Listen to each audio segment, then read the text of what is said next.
Hi there, you're here in our nursery and actually in the propagation glasshouse that we use to grow all our seeds into seedlings that we then distribute in the gardens here at Hampton Court Palace. So it's quite an exciting area to be in.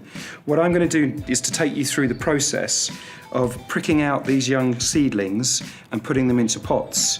And eventually these actually are going to go in our rose garden, which I'll explain to you about later on. Pricking out is a very, very simple process. Just gently ease the seedling out of the tray, pop it into a single pot, firm it in gently, give it a label, water it thoroughly, and then it's ready to go.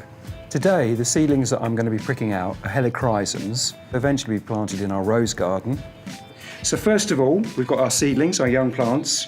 We also as well have our compost. The compost is really, really sort of important because it's got to have a little bit of nourishment in it, slow release fertiliser, just to kick-start these plants into growth for when they go out into the ground. We've also got our pots, and we'll use those for individual plants to pot on. And then we've got a tray that these plants go into, and once we fill the trays up, we then need to go through labelling. One of the other things as well, this is really easy to do at home. A lot of this stuff isn't very expensive. It's just a packet of seeds. If you've got a really warm, sunny windowsill, or maybe a glass house, or even a small propagation unit, you can grow seedlings like this quite easily. So what I'm going to do basically is to fill the pot up with some compost.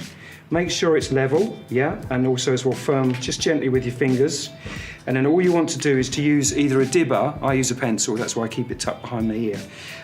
Basically, you want to just tease out these young plants without damaging the roots. Hold the plant as gently as possible with the young leaves. And then basically you've got a small little group like this that we can then put into our pot. What I then do is I create a hole in the compost, and I gently then just ease the roots down into the compost and then firm with my fingertips, tap the compost and the pot to settle it, and then pop it into our tray.